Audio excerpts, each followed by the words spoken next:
I was cleaning when she said it. Not accusing. Not smiling either. Just stating a fact the way people do when they already know the answer and are curious what you'll do with being caught. You're looking at me again, aren't you? I had a rag in my hand, half damp, smelling faintly of lemon and metal.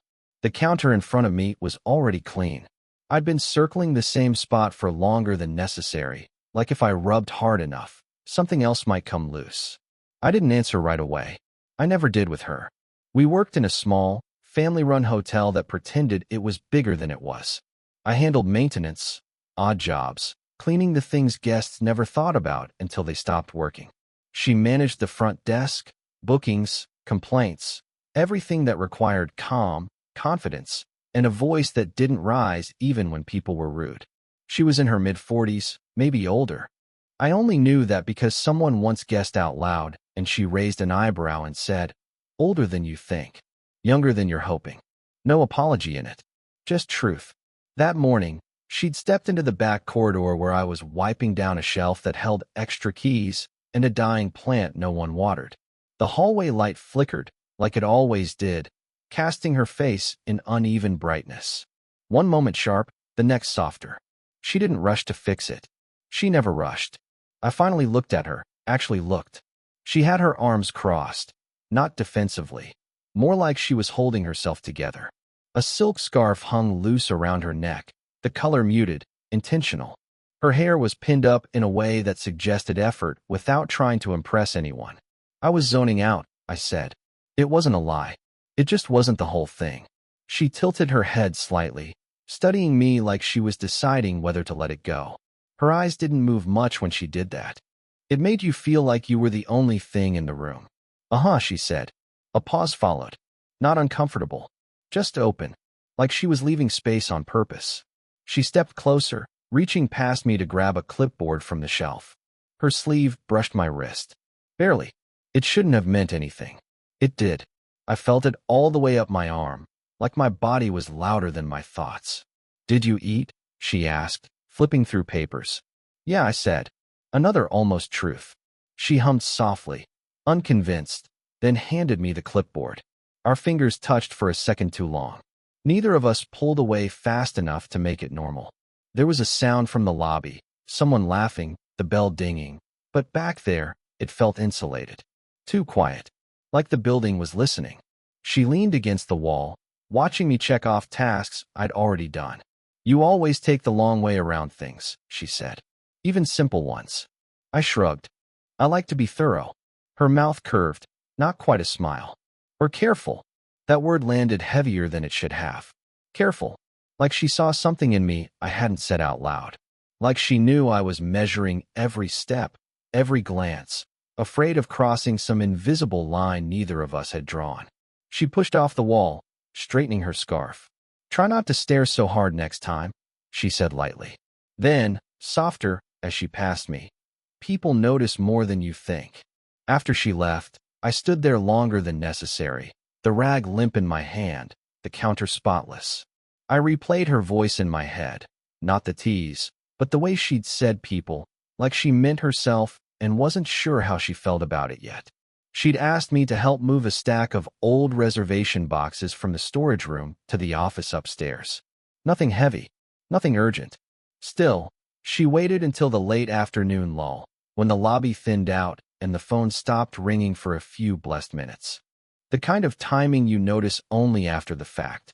The storage room smelled like cardboard and dust, and something sweet that had gone stale. She stood just inside the doorway, arms folded again, watching me lift the boxes one by one. Her jacket was off, draped over a chair, and I could see the faint crease marks on her sleeves where she'd pushed them up earlier and forgotten to smooth them back down. "You don't have to take them all at once," she said. "I know," I replied, already stacking another box on top. It felt easier to keep moving than to stand still with her watching. She didn't argue. She rarely did. Instead, she reached for a marker and began relabeling the boxes as I handed them to her. Her handwriting was precise, but tired, letters slightly slanted, like they were leaning into the page for support. I found myself slowing down just to watch her write. Her hands were steadier than they should have been for someone who hadn't stopped all day. A thin ring caught the light when she turned her wrist. I didn't ask about it. I didn't want to know what answer I might get. We worked like that for a while. Quiet. Comfortable in a way that felt borrowed, like something we weren't supposed to settle into. Every so often, she'd sigh under her breath. Not dramatic, just a small release of air, and I wondered how many of those she swallowed before they ever made it out. At one point, she laughed, quick and surprised, like she hadn't meant to. One of the boxes split at the corner, and old papers slid out onto the floor. "Of course," she muttered, crouching down to help me gather them. "They've been waiting years to fall apart." I knelt too, our shoulders almost touching. Her laugh faded as fast as it came, replaced by something quieter. When she tucked a strand of hair behind her ear, her hand lingered there, fingers pressing lightly against her temple. "Sorry," she said suddenly. "For what?" She paused, eyes fixed on a receipt in her hand like it held the answer. "For dragging you into this. You've already done enough today."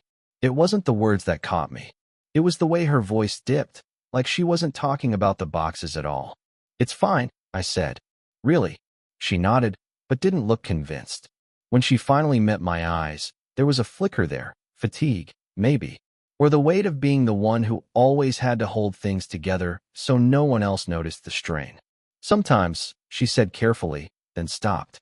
Her mouth pressed into a line, like she'd changed her mind mid-thought. "Never mind." I wanted to ask. I didn't. We stood up at the same time. Too close again. She smelled faintly of soap and coffee gone cold.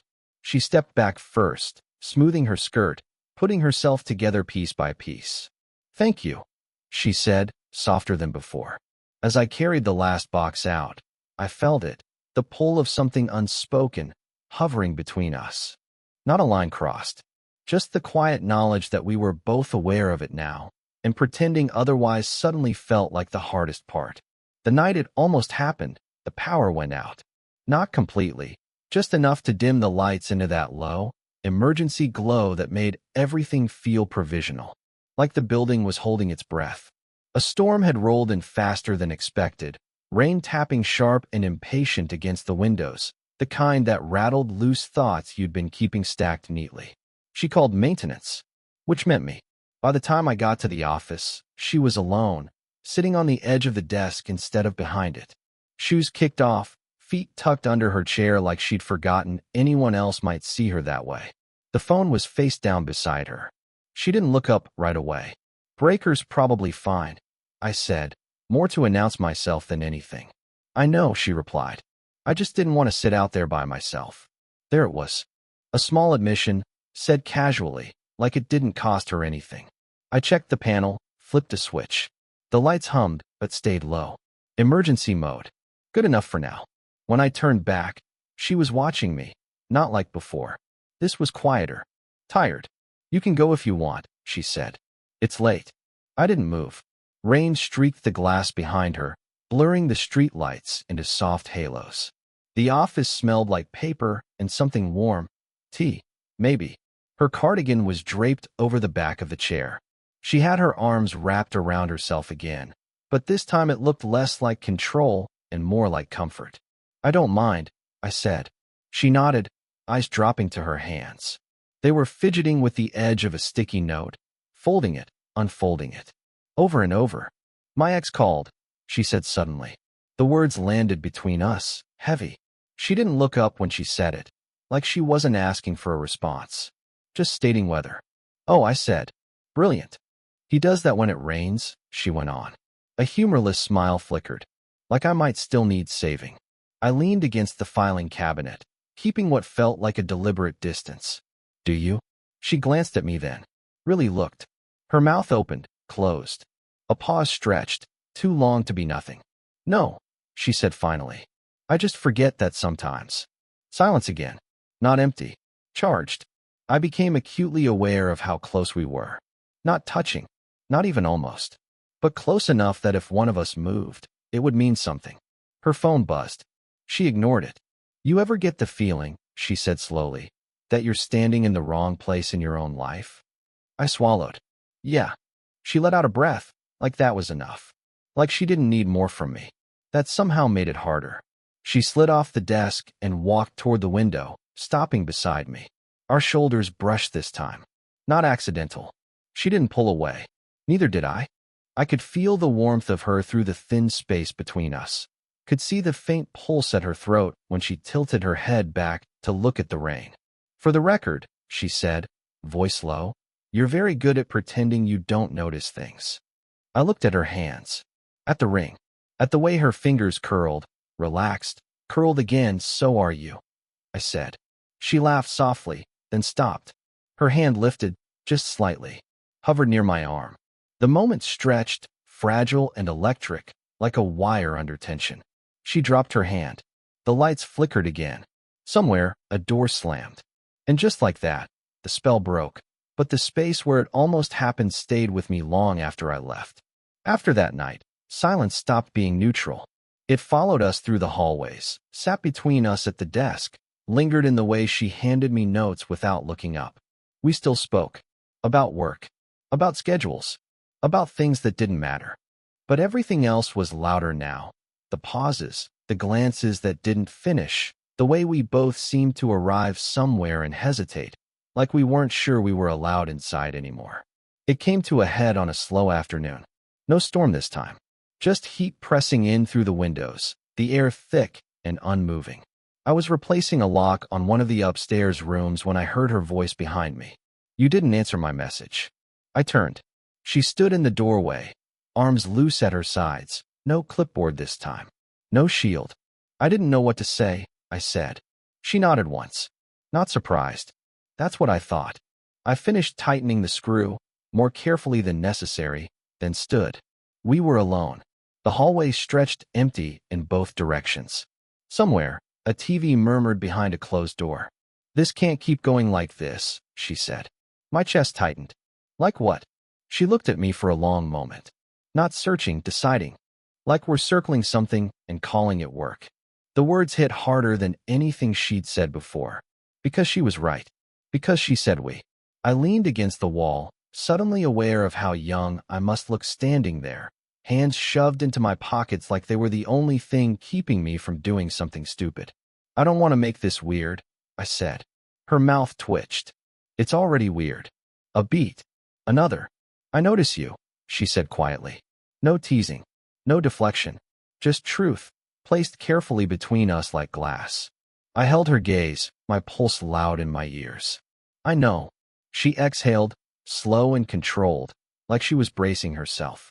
That's the problem. She stepped closer. Not close enough to touch. Close enough that it felt deliberate. The air between us felt thinner, like it might tear if either of us moved too fast. I don't know what this is, she went on. And I don't like not knowing. I don't like that it follows me home.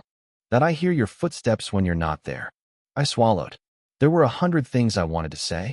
None of them felt safe. I don't want to be someone you regret, I said finally. Her eyes softened at that. Not relief. Something sadder. You're already not, she said. Then, after a pause, that's what scares me. We stood there, suspended. No touching. No resolution. Just the raw shape of what we'd named and couldn't unname. She stepped back first. We should stop pretending this is nothing, she said. And we should be very careful what we do next. Then she turned and walked away, leaving me alone in the hallway with a lock that no longer mattered and a single thought I couldn't escape. I had never wanted to be careful so badly and never trusted myself less. The shift came quietly. No warning. No dramatic moment you could point to and say that's when it changed. It was a voicemail. She didn't mean for me to hear it. That's what made it worse. I was in the office late, finishing paperwork she'd asked me to file because she said her head wasn't in numbers today. She'd stepped out to take a call in the hallway. Her phone was on the desk, screen lighting up now and then with notifications she ignored. Then it buzzed again. One vibration. Short. Persistent. I shouldn't have looked. I know that. But her name wasn't on the screen, just unknown, and a transcription preview that cut off mid-sentence. I know it's been years, but I had a dream about you last night. I didn't touch it. Didn't play it. I just stared, like the words themselves had weight. When she came back in, she stopped the second she saw my face. You heard something, she said. I shook my head too fast. I didn't listen. I swear. She studied me, then reached for the phone and turned it face down. Her hand lingered there longer than necessary. It's old, she said. That situation. I waited. Let her decide how much to give me. She sat down slowly, like her body had suddenly remembered it could be tired. I was married, she said. A long time ago. Before this job. Before I knew what quiet could feel like. I stayed where I was. Across from her. The distance felt important. He died, she added. Not dramatic. Just factual. Like she'd said it enough times that it no longer surprised her mouth. Oh, I said. It came out smaller than I meant it to. She nodded. Cancer. Fast at the end. Slow everywhere else. Her fingers traced the edge of the desk. Not fidgeting, grounding. I learned how to function, she went on. How to be reliable. Useful. People like that version of me. I like her too, most days. I didn't interrupt. I didn't dare. Then she looked at me. Really looked. And something in her expression shifted. Recognition mixed with something like grief. You don't look like him, she said. That's not it. My chest tightened. It's the way you wait, she continued. The way you notice things and don't demand to be acknowledged for it. He was like that. It made me feel seen. And safe. And then very stupid for thinking safety was permanent. I didn't know what to do with that. With being compared to someone she loved and lost. Even if she insisted that wasn't what was happening. I don't want to replace anyone, I said quietly. She flinched. Not from the words, but from how quickly I said them. I know, she replied. That's why this is dangerous. Silence settled again. Different now. Heavier. She stood, smoothing her skirt, putting the armor back on piece by piece. I shouldn't have told you that. I'm glad you did, I said. She paused at the door. Her hand rested on the frame, knuckles pale. Just promise me something, she said without turning around. What? Don't become a memory I have to explain to myself later. Then she left, and I sat there realizing the twist wasn't that she'd lost someone. It was that, somehow, without trying, I'd stepped into the space he'd left behind. The collapse didn't feel like falling. It felt like setting something down you'd been holding for too long, and only then realizing how heavy it was. We didn't plan it. There was no moment where either of us said come over or we need to talk. She stayed late again. I was already there. The hotel settled into its nighttime rhythm, the kind where every sound echoes just a little too clearly. She was in the office, lights low, shoes back on this time. Put together. Guarded. I knocked anyway. You can come in, she said, without looking up. I stood by the door. That felt safer. I won't stay long. She smiled at that. Not amused. Just aware. You always say that. We didn't talk right away. She finished typing an email, reread it twice, deleted a sentence, added it back. I watched her hands. Slower than usual. Careful. Finally, she leaned back in her chair. I've been thinking, she said, which is usually when I make things worse. I waited. I don't regret telling you, she went on. About him. About me. A pause. I regret pretending it didn't matter after. It mattered, I said. She nodded. Yes, it did. She stood, walked to the window, then stopped halfway, like she'd forgotten what she was doing. When she turned back to me, there was no armor left. Just honesty, a little frayed at the edges. I'm not confused about you, she said. I'm confused about what it costs. That landed somewhere deep. Me too. She came closer. Not all the way. Close enough that the air changed again. But this time, neither of us rushed it. I don't want promises, she said. I don't want you to be careful because you're afraid. And I don't want this if it only exists in the dark. I swallowed. I don't want to disappear from your life later and pretend this was nothing. Her eyes softened at that. She reached out. Not to my face, not dramatic, just to my wrist. 2 fingers. Light. Like she was checking a pulse. Then sit, she said quietly. So we did. On the edge of the desk. Side by side. Our shoulders touched and stayed that way. No kiss. No rush to name anything. Just the weight of another person choosing to remain. Her hand stayed near mine. Not holding it. Close enough that the space between our fingers felt intentional. I could feel the warmth from her arm, steady and real. I don't know what this becomes, she said. I'm okay not knowing, I replied. And for the first time, I meant it without wanting more immediately. She leaned her forehead briefly against my shoulder. Just for a second. just long enough to feel human. When she pulled back, nothing had changed on the surface. No lines crossed, no rules broken out loud, but something had settled.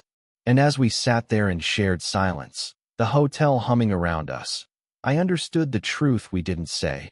Whatever this was, it had already chosen us.